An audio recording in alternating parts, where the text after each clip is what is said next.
Hey guys, what's going on? It's Techno, and we are back with our CPC Majors draft analysis. Now, before anyone says anything in the comments, I know it's kind of like typical of me to upload the draft analysis, then not upload the actual thing, and I want to give some detail on why my March Madness video was not uploaded. Basically, I recorded the whole video, and then a little bit later everything just decided to crash, and I just kind of lost a lot of motivation to record that video. So I'm sorry guys that it wasn't up. We did have a pretty good run. We went to the round of 32, so that was pretty decent. I don't know why this says 7 through 9 when it's clearly not 7 through 9, it's 7 through 11. Yeah, 7, 8. Yeah, I can't count. 7 to 10. Yeah, okay. Anyways, so here we are with our CPC Majors draft analysis, and I'm super looking forward to this. I was in the CPC off season. I didn't upload my videos back then, but we had a pretty decent season. We drafted a really cool team. We went 4-2 in the first phase, and then we just kind of plopped in the last part of the season. But it is what it is. We still had a good time, and now we're back with the CPC Majors. So, without further ado, I'm just gonna kind of get into what I picked for this. We've got some really threatening people in this league, such as well, you'll see when I upload my battles, because I have to face some pretty threatening coaches, especially in the first couple of weeks. But anyways, we're just gonna get into what we have. So the first Pokemon that I decided to draft is going to be Tapu Bulu. Now Tapu Bulu I have yet to use in the draft league format, and I'm really excited to, because it's just like the way people see it is, um, even though the grass and fairy type and how slow it is make it pretty weak to like poison coverage if Pokemon get it, this thing still hits so ridiculously hard. Because moves like Wood Hammer, okay, Wood Hammer coupled with the Grassy Surge, which summons Grassy Terrain, which boosts your attacks, coming off 130 attack. So that's max 394. Just to show you, here it is. Um, that is absolutely insane. Not to mention the insane coverage this thing gets. It gets stuff like Stone Edge for flying types, and then like Superpower for steel types, Zen Headbutt for poison types, all sorts of coverage this thing gets. It also gets stuff like Horn Leech, moves like Swords Dance, and Leech Seed.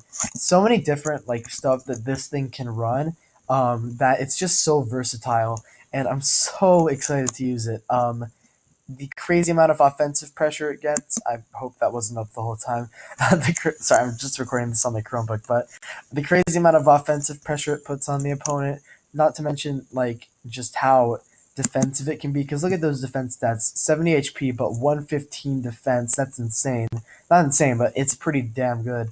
Uh, that alone just kind of makes it incredibly solid. Very threatening to have to prep for. So for my next pick, I decided to pick something that went really well with Tapu Bulu. So I decided to pick Heatran. Now the reason this didn't go so well with it is Tapu Bulu weaknesses for Heatran are ground, water, and fighting. I'm pretty sure that's it.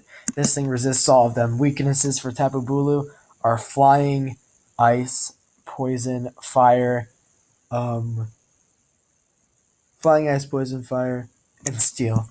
And Heatran resists all of them. So they, for super effective purposes, they core incredibly well, just based on what they're weak to. Not to mention, I've talked about in other videos how I like to bait different types of hidden powers, and I don't know why this keeps notifying me, but I bait different types of hidden powers in draft league format a lot. And Heatran plus Tapu Bulu baits either HP Poison or HP Ground, so that's very efficient for my team. Not to mention, this thing goes very well with Tapu Bulu because of the fact that Grassy Surge makes it less weak to moves like Earthquake, Bulldoze. Even though people are gonna primarily be running Earthquake, some Pokemon do get access to Bulldoze, which is just why I mentioned that. But yeah, Earthquake primarily. This thing is a cool Pokemon just based on the stats alone. I've drafted Heatran a lot, so not really much to say, but special attack is incredibly high, plus its defensive stats are also incredibly solid. Speed is something to be desired, but that's fine because it's not like a fast Pokemon. It gets some really cool moves such as like Earth Power, Dark Pulse, Dragon Pulse, Fire Blast, obviously, and stuff like Explosion. Also gets Will-O-Wisp, which is a very good move in this format. Gets of course Stealth Rock. Stealth Rock's being one of the best moves to have on just any Pokemon in general, just because of how efficient it is. Moves like Roar, no reliable recovery, which can hurt it quite a bit, but like Grassy Surge will also help this thing get more recovery back. So Tapu Bulu and Heatran, very good first two picks, I believe. I think that they really just kind of rounded out the team. Well, not rounded out the team, of course, but like they made it. They were a good foundation. So the next two picks I had, the first one I had was Crobat. Now Crobat is very, very threatening. Reason I say that is that 130 base speed makes it so it just becomes so much of a threat for so many teams to prep for. This thing's typing walls a lot of pretty offensively threatening Pokemon.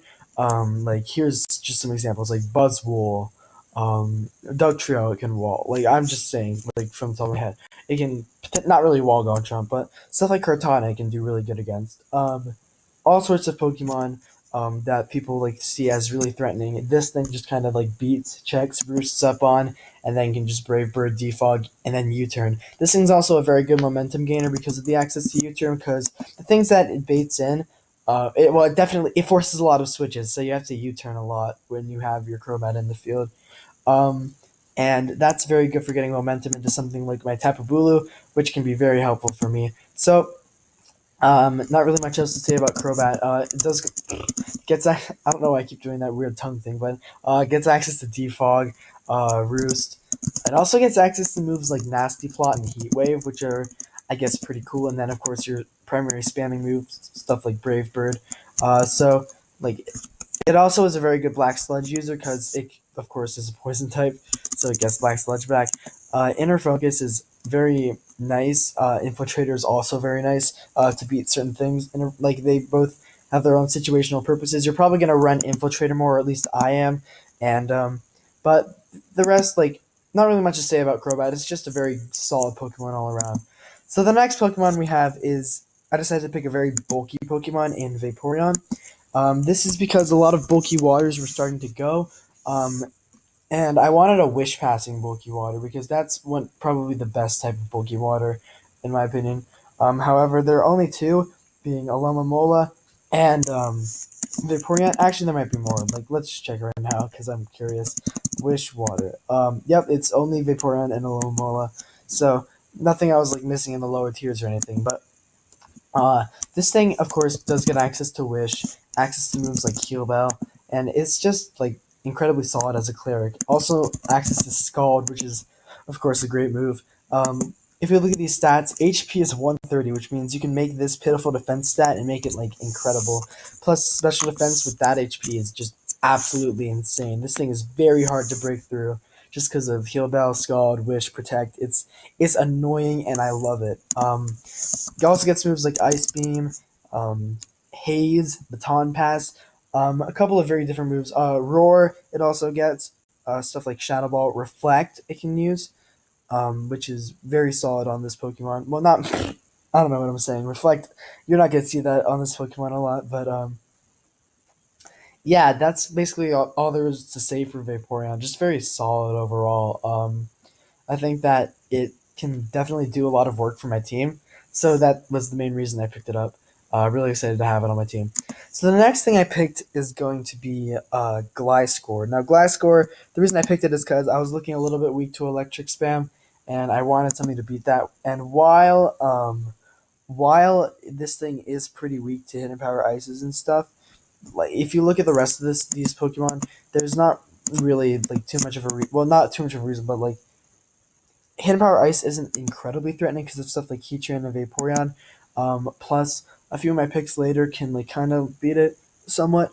Hidden Power Ice could be a little bit threatening, but like that's fine because Glasscore, even though it is 4 times weak to Hidden Power Ice, it still does take Hidden Power Ices just because it is pretty bulky. Even though you don't see incredible bulk coming out of it, that defense stat is of course incredibly high, and HP and special defense are both like something to be desired, but if used right, you can really do well with it. So I'm hoping I use it right. I just want to like be able to make sure that it can take hits that I need it to.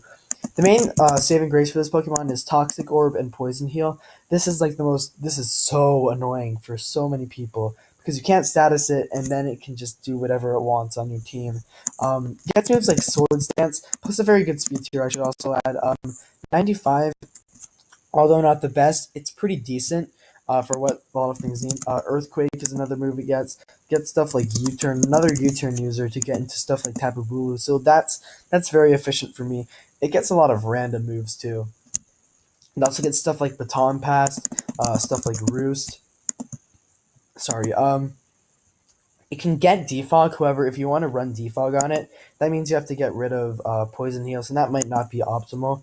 But knockoff, this is the first knockoff user on my team, so that's very good for my team. Knockoff is of course an incredible move in this format. Highly recommend that like a bunch of teams have something with knockoff on it just because of how good it is. Taunt, Tailwind, it also is a stealth rocker, so that's another thing to add. This thing is just overall pretty good. People don't see it as great just because of that 4 times weakness to ice.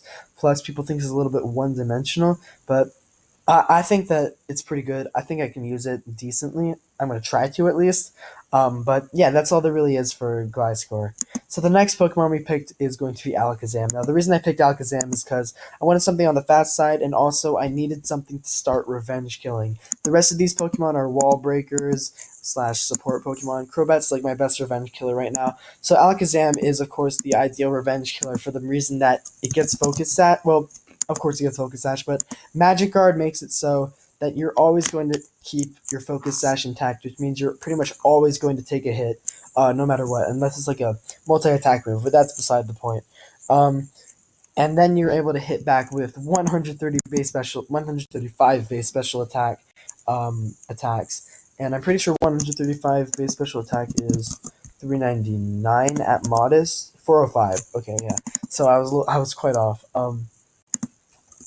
And then yeah, that's how it is. Um, Not modest, of course. But yeah, this thing is just so incredibly threatening. Moves like Psyshock, Psychic, Shadow Ball, Focus Blast. I'm just naming moves right now. Dazzling Gleam to hit stuff like Sableye, which I'm not even sure if it was drafted. I think it might have been. It's another knockoff user if you want to do something like that, but you're not going to really do that.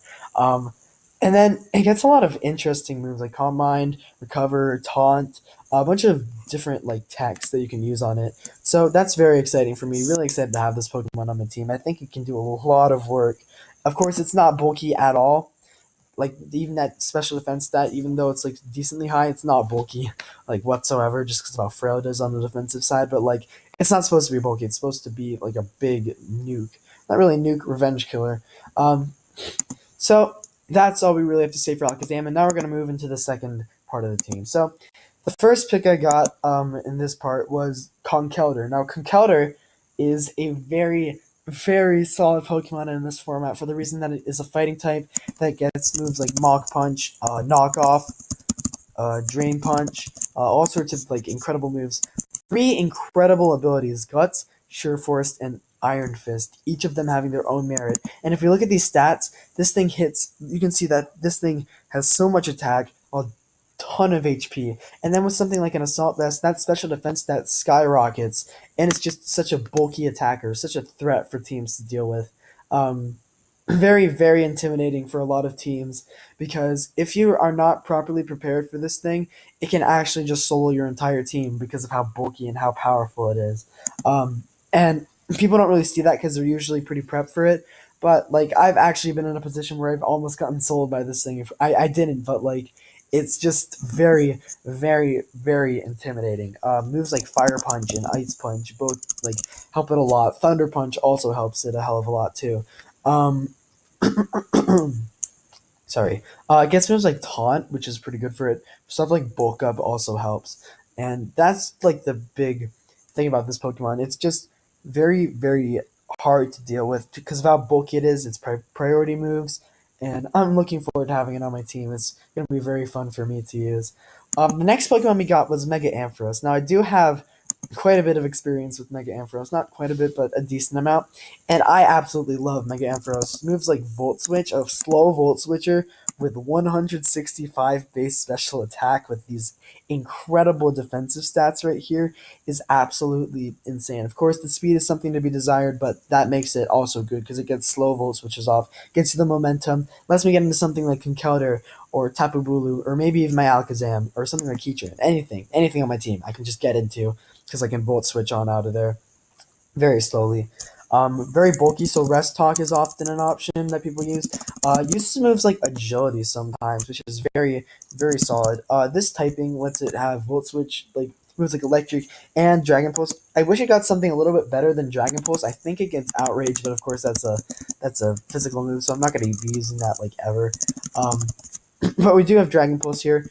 It also gets moves like Cotton Guard, which is very solid on this Pokemon. Not really, well, not very solid, but it can be solid because of like I guess the situation that you'll be in. Say you're gonna get like, you're gonna be 1v1ing something that might have super effective coverage for you, and it's only physically. Then you can use something like Cotton Guard, and it can be pretty decent. So there's not really a whole lot more to say about this thing. It's just very solid, very nice because it was low points and I didn't have to like use a bunch of points on this thing, and it still rounds out my team pretty well. So the next pick I got was Spiritomb. Now this might be a pick that I wasn't exactly entirely sure with, but I wanted a Ghost type, and I wanted a Pursuit Trapper because right now the only Pursuit Trapper on my team is Crobat, and Pursuit Trapping is pretty good in this format. So I just kind of picked this thing. It's cool, I guess. It gets things like Pursuit, Sucker Punch, Foul Play, Will-O-Wisp. It gets a lot of different stuff. Pain Split too, Calm Mind, all sorts of different things. Its stats are decent. Defensive stats are pretty good. HP is pretty good. Attacks are also pretty good. It's just a pretty good Pokemon. Not like anything great or anything, but I'm excited to have it on my team. It didn't cost a whole lot, and that also helped me. So I had 3 points left, so I decided to pick up Avalugg as my last pick. Now this thing is it's fun, I guess. Recover, an Avalanche, Rapid Spin, and Roar. That's basically the moves that this thing runs nowadays. Because there's not really much to do with this thing, not much to say. It's very fat on one side, but on the other side it's frail, and that's basically it for Avalugg. Um, it's fun. It can be nice to wall what I needed to wall. So basically, guys, that's going to be it for the draft analysis. I hope you guys all enjoyed. I'll be uploading my week one battle tomorrow, and you guys can all see that when it comes out. So without further ado, I'll see you guys next time, and peace.